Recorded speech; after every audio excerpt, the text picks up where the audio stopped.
Presidente do Supremo recebe presidentes dos tribunais de justiça.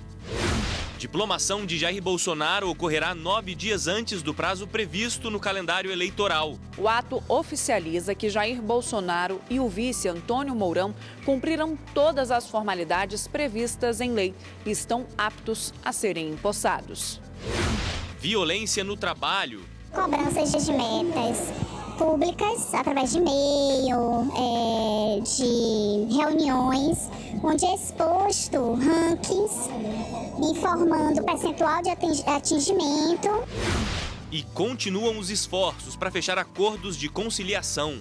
Muito mais razoável sentar e fazer uma conciliação e tentar resolver os seus problemas do que manter os processos em andamento.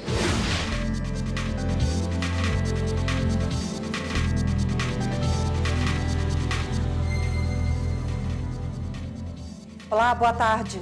Boa tarde. Nas primeiras horas do dia, a Polícia Federal foi às ruas cumprir mandados de prisão contra 10 deputados estaduais do Rio de Janeiro. A Operação Furna da Onça é um desdobramento da Lava Jato e investiga crimes de organização criminosa, corrupção ativa, passiva e lavagem de dinheiro. Quem tem os detalhes sobre essa operação ao vivo é a repórter Aline Barcelos. Oi, Aline, boa tarde para você. Oi, Rafaela, boa tarde para você. Opa, Aline Barcelos não, conversamos agora com a Carol. Carol aqui no telão. Carol, agora sim, boa tarde, não é a Aline. Boa tarde, Rafaela, boa tarde a todos. Olha, essa operação é para combater uma organização criminosa formada por deputados estaduais que praticavam lavagem de dinheiro, loteamento de cargo público e também de mão de obra terceirizada em órgãos da administração do Estado, especialmente o Detran. Na operação são cumpridos 19 mandados de prisão temporária, 3 de prisão preventiva e 47 de busca e apreensão autorizados pelo Tribunal Regional Federal da 2ª Região. De acordo com as investigações, a organização criminosa era chefiada pelo ex-governador do Rio de Janeiro, Sérgio Cabral, que está preso.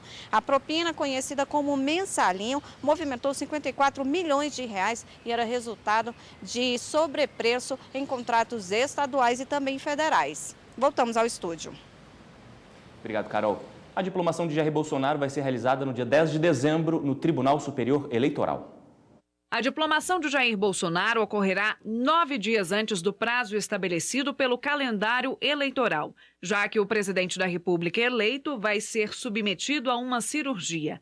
A data foi confirmada na tarde dessa quarta-feira, entre a presidência do Tribunal Superior Eleitoral e a equipe de transição do novo governo. A diplomação será no plenário do TSE no dia 10 de dezembro. E o horário da solenidade ainda será confirmado. O ato oficializa que Jair Bolsonaro e o vice Antônio Mourão cumpriram todas as formalidades previstas em lei e estão aptos a serem empossados. Os diplomas assinados pela presidente da Corte, ministra Rosa Weber, permitem aos eleitos o exercício dos mandatos, o que significa dizer que eles estão com os registros de candidaturas aprovados e as contas de campanha julgadas. O ritual ocorre desde 1951, quando Getúlio Vargas retornou à presidência da República por meio do voto popular. Ele foi suspenso durante o regime militar e retomado em 1989, após a redemocratização do país. O Supremo Tribunal Federal começou a discutir se as micro e pequenas empresas do Simples Nacional precisam pagar diferenças de ICMS em compras entre estados. Desde 2006, o Brasil conta com o Simples Nacional. Ele é um regime integrado de arrecadação, cobrança e fiscalização de tributos. Mais de 500 mil micro e pequenas empresas adotam o Simples. No Rio Grande do Sul, leis estaduais determinam que essas empresas devem pagar, no momento da compra de mercadorias de outros estados, a diferença de ICMS, o Imposto sobre Circulação de Mercadorias e Serviços. Essas leis estão sendo questionadas no Supremo Tribunal Federal. Um dos principais argumentos é que essa cobrança traz um custo adicional para as micro e pequenas empresas do Simples Nacional.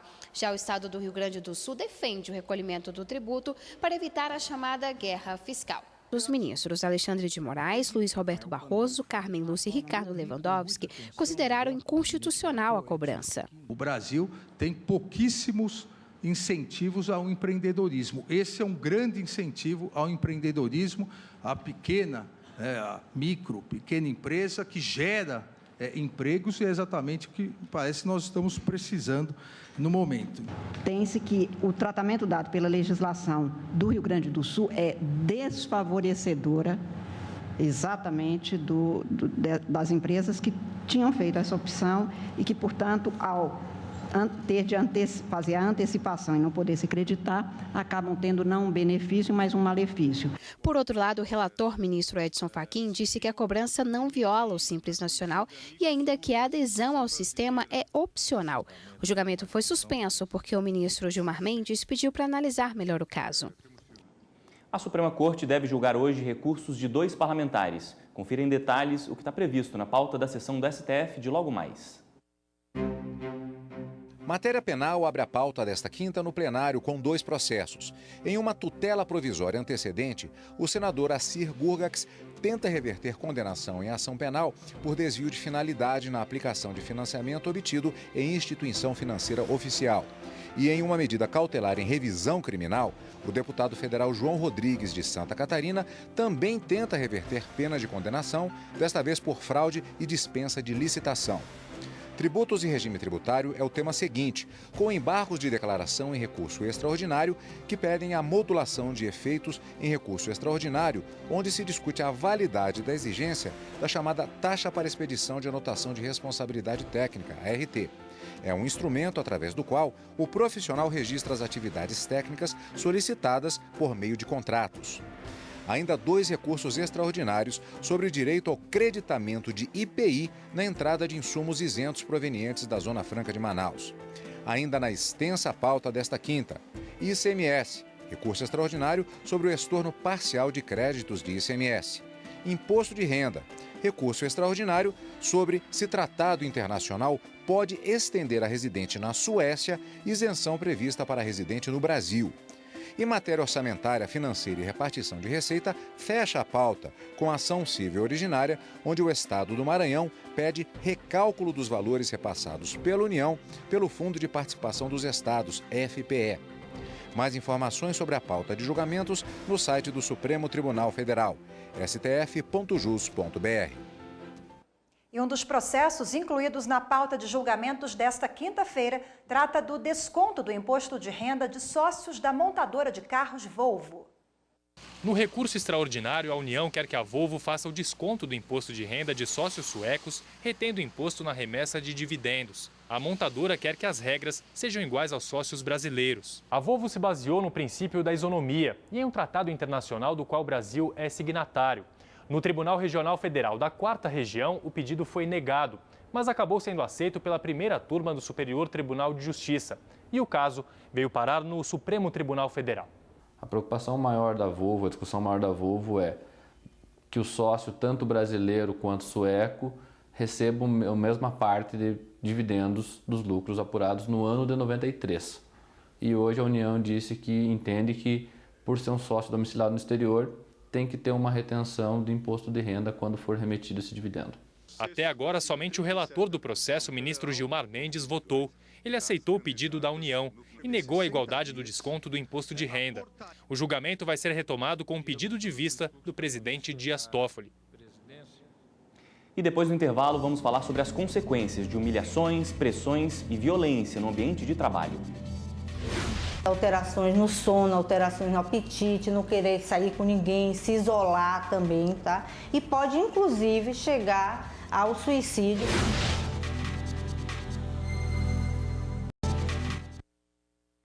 A Polícia Federal fez uma operação agora pela manhã para investigar suposto pagamento de propina a um senador da República. Vamos agora voltar ao nosso telão e conversar ao vivo com o repórter Gabriel Ciafrei, que tem as informações desse caso. Boa tarde para você, Gabriel. Oi, Rafaela. Boa tarde para você. Boa tarde a todos. Os mandados judiciais foram expedidos pelo ministro Edson Fachin do Supremo Tribunal Federal. Ao todo, foram 9 ordens de busca e apreensão cumpridas no estado de São Paulo. O nome do senador investigado não foi divulgado, mas a suspeita é de recebimento de vantagens indevidas. Os valores teriam sido pagos por uma empreiteira durante a edição de uma resolução que trata da guerra fiscal dos portos do país. Pagamentos, segundo a polícia, de 4 milhões de reais. Esse trabalho da polícia faz parte da operação Armistício. Voltamos ao estúdio. Obrigado, Gabriel. E agora mudando de assunto. Elas aparecem de forma velada, mas causam enorme prejuízo à saúde do trabalhador. Nós estamos falando da violência no trabalho, situações humilhantes que deixam marcas profundas e podem até levar a consequências trágicas. Esta mulher, que prefere ter a identidade preservada, trabalha em um banco privado da capital baiana. Ela revela o lado negativo da atividade. Cobranças de metas públicas através de e-mail, de reuniões, onde é exposto rankings, informando o percentual de atingimento e é cobrado que as pessoas atinjam esse percentual e fica ali entre linhas que caso não se atinja o direcionamento é a saída da empresa. Esta bancária é vítima de uma situação de violência no trabalho, conhecida como assédio moral. Esta violência é marcada por situações constrangedoras e humilhantes, que afetam a integridade física e emocional. Ele causa um quadro depressivo, né? Em várias intensidades. Alterações no sono, alterações no apetite, não querer sair com ninguém, se isolar também, tá? E pode, inclusive, chegar ao suicídio. O assédio moral acontece de forma sistemática e reiterada. Pode ser interpessoal, direcionado a uma pessoa ou organizacional, voltado a um grupo. Geralmente faz parte da política da empresa. A Bahia hoje é o terceiro estado no Brasil que tem um afastamento sobre as doenças psicológicas. E existe também uma discriminação para aqueles bancários que têm alguma patologia, quando retornam do benefício do INSS, que eles são discriminados e principalmente são acometidos do assédio moral. Para evitar que isso aconteça, o programa Trabalho Seguro do Conselho Superior da Justiça do Trabalho, junto com o TST, elegeu o tema Violências no Trabalho para o biênio 2018-2020. Além do assédio moral, outros 2 tipos de violência são considerados. Tem o assédio sexual, que geralmente é perpetrada por um hierarquicamente superior, junto com as promessas de promoção de cargo e várias insinuações sexistas, maliciosas. E o último é o bullying, que justamente essa forma não quer dizer que seja de um superior hierárquico, pode ser num grupo, entre colegas.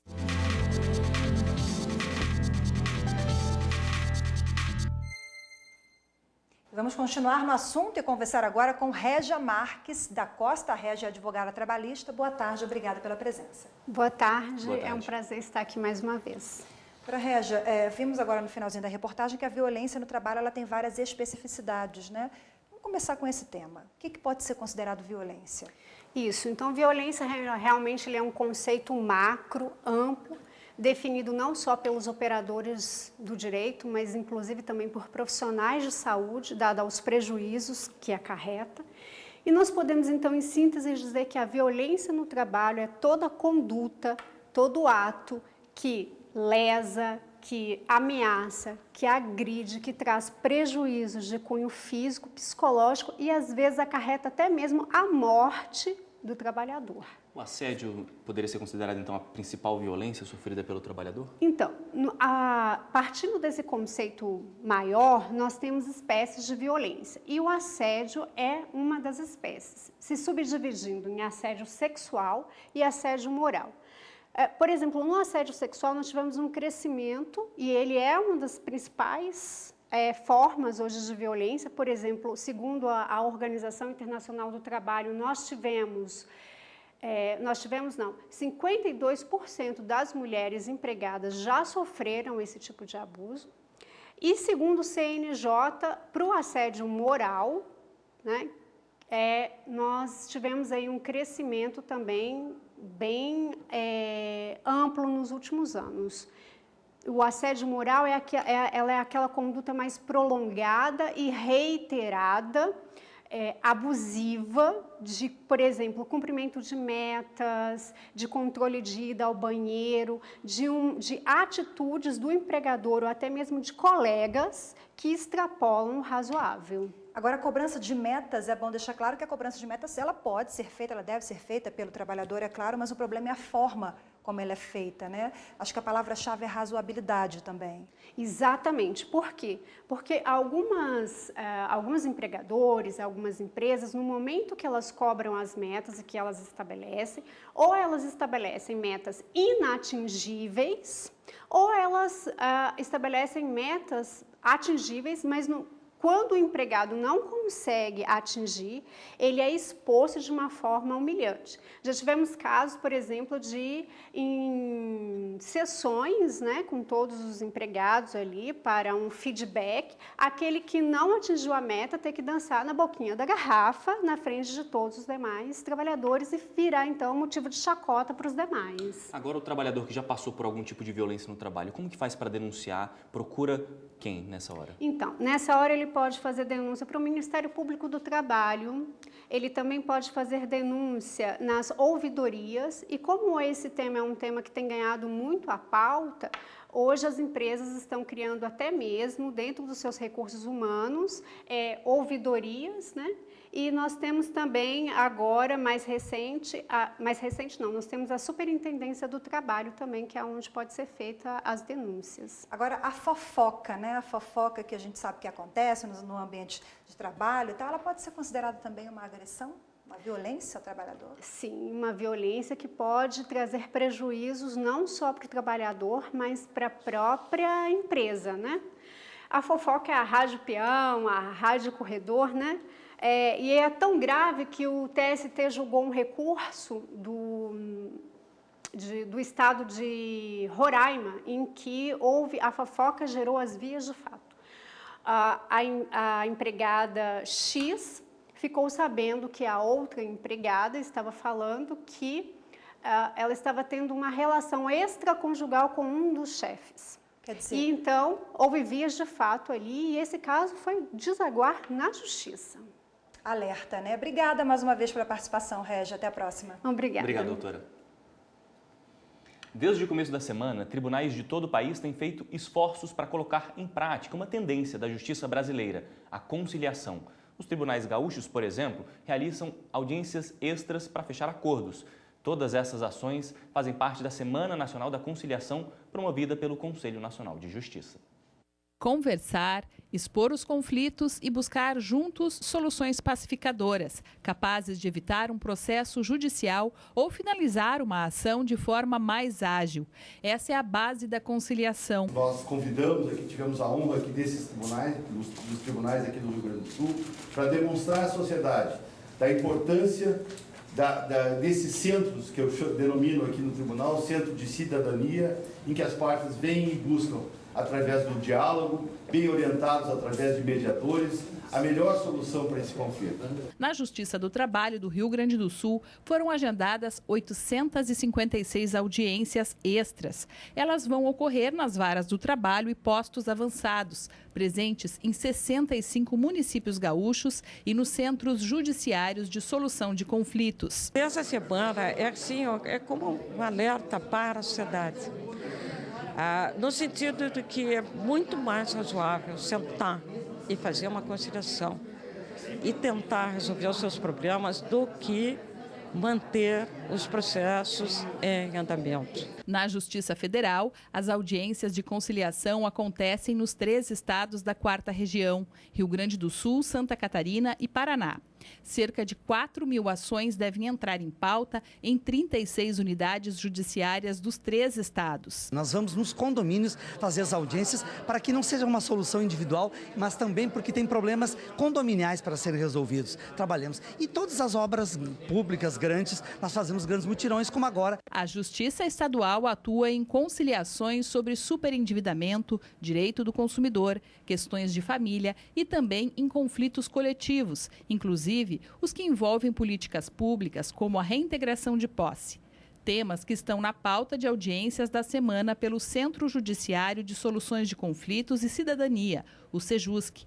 Ao todo, vão ser feitas 235 sessões. Outras demandas de qualquer natureza podem ser solicitadas para serem encaminhadas ao CEJUSC, se já há processo, ou comparecer diretamente ao balcão do CEJUSC, se for o caso de pré-processual, ou seja, quando ainda não há um processo em andamento.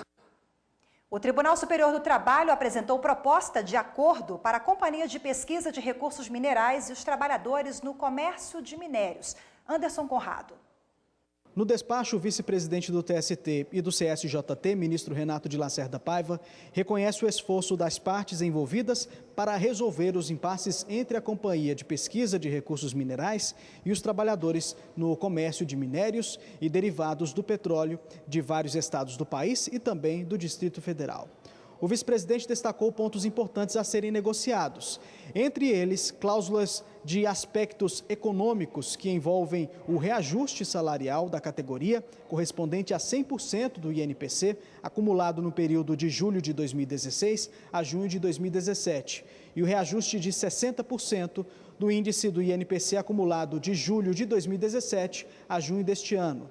Também foi proposta a manutenção de todas as cláusulas sociais previstas no Acordo Coletivo de Trabalho de 2016-2017, com ressalva da norma referente ao auxílio alimentação. Nesse caso, o benefício passaria de R$ 664,15 para R$ 830,19. O ministro disse ainda que levar conflitos coletivos a julgamento tende a produzir ganhos e perdas para ambas as partes, deixando claro a importância da conciliação.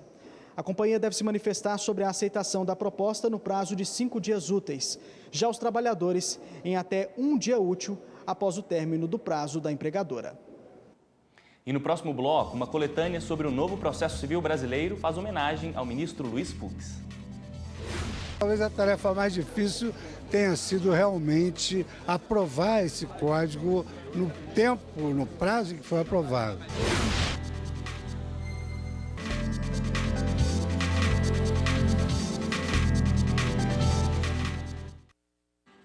O presidente do STF, ministro Dias Toffoli, recebeu os presidentes dos tribunais de justiça do país. No encontro, falou sobre as metas do judiciário para o ano que vem.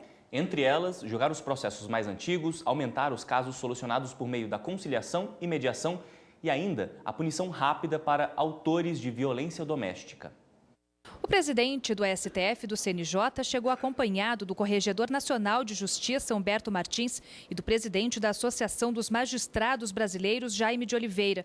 Na reunião, disse que até o fim deste ano é preciso elaborar a pauta do primeiro semestre de 2019. No caso do Conselho Nacional de Justiça, explicou que é necessário aumentar os processos solucionados por meio da conciliação e que essa prática, que hoje vale apenas para a esfera federal e trabalhista, também deve ser aplicada nos tribunais de justiça dos estados. Toffoli também pediu agilidade nos casos que envolvem crimes dolosos contra a vida. Falou que o número de homicídios ainda é alto no Brasil e que muitas vezes os inquéritos policiais e o Ministério Público nem mesmo apontam a autoria. E fica a impressão de que o Poder Judiciário não resolve esse tipo de crime. Outra questão abordada pelo atual presidente do STF foi a violência doméstica. E, nesse sentido, pediu que os tribunais de justiça voltem a incluir como meta a punição rápida para os agressores. O Conselho Nacional de Justiça realizou hoje de manhã, no STF, o primeiro workshop socioambiental do Poder Judiciário. O evento reuniu representantes dos 90 tribunais brasileiros. Hoje foi apresentado o segundo balanço socioambiental do Poder Judiciário. Os conselheiros do CNJ, Márcio Schiffler e Valdetário Andrade Monteiro, abriram o evento. Que possamos ter, durante essa manhã, uma evolução significativa no desenvolvimento dessa questão que, ao meu entender, talvez seja uma das mais importantes e o Poder Judiciário, como formador de opinião, pode dar uma grande contribuição. Eu acho que é chegado o momento de nós darmos uma organicidade, formar um ciclo ou um círculo de atuação em que isso venha da participação de cada ator, isso seja contemplado e organizado no âmbito do CNJ, e o CNJ sirva mais como um catalisador de ações locais, porque efetivamente é na ação local que a diferença pode ser feita. O balanço divulgado hoje levou em conta informações enviadas por quase 96% dos tribunais que têm o Plano de Logística Sustentável do Poder Judiciário, o PSL-PJ. A ferramenta recebe dados sobre o gasto com papel, copos descartáveis, energia elétrica, reforma, combustível, água e outros no âmbito do Judiciário no último ano. O objetivo é estimular a economia de recursos e a sustentabilidade. O consumo de papel já diminuiu, mas a diretora executiva de pesquisas judiciárias do CNJ acredita que é possível reduzir ainda mais por causa do processo virtual. É difícil, né, mudar os costumes, né? Então, assim, deixar de imprimir os autos dos processos para analisá-los, acostumar ali na tela do computador. São, né, algumas ações que aí cada tribunal tem que refletir e verificar qual que seria a melhor forma de promover uma ação para diminuir esse consumo. Essa mudança de atitude é para atender a uma resolução do Conselho Nacional de Justiça que determina a criação de núcleos socioambientais e também implantação de plano de ação sustentável no Judiciário. Eles devem ser permanentes, monitorar metas anuais e avaliar o desempenho do programa. As propostas apresentadas no workshop serão levadas aos conselheiros do CNJ. A coletânea O Novo Processo Civil Brasileiro foi lançada no Supremo. A obra é uma homenagem ao ministro Luiz Fux. 3 livros em torno de um só tema, o Código de Processo Civil. A coleção reúne 87 textos de juristas, professores, advogados, desembargadores e ministros como Marco Aurélio do STF. Tem vários temas que foram objeto, como incidente e resolução de demandas repetitivas, como a questão da mediação e conciliação no novo Código de Processo Civil. Os 3 livros são uma homenagem ao ministro Luiz Fux. O vice-presidente do STF presidiu a comissão que elaborou o anteprojeto do atual Código de Processo Civil. Nessa tarefa, nós não só nos limitamos a dar as nossas ideias para a elaboração de um novo ordenamento processual, mas talvez a tarefa mais difícil tenha sido realmente aprovar esse código no tempo, no prazo em que foi aprovado. Só para que se faça uma comparação, o Código Civil levou 25 anos para ser aprovado. E nós, desde o momento que assumimos até a entrega e a promulgação do novo código, nós levamos 4 anos e meio. O ministro Dias Toffoli, presidente do STF, destacou as qualidades do ministro Luiz Fux. O ser humano Luiz Fux, que tem exatamente esta posição de ser extremamente capacitado, intelectual, com várias obras publicadas, mas uma pessoa extremamente simples, humilde, afável, e o maior talento, que eu diria, uma pessoa amiga de todos. Ele é uma pessoa que sempre procura, mesmo na diversidade, conseguir fazer com que as diferenças sejam superadas sempre com carinho e, por que não dizer, com amor. E a gente fica por aqui. Outras informações no Jornal da Justiça, segunda edição, 18h30. Obrigado pela companhia e uma boa tarde. Boa tarde para você, até amanhã.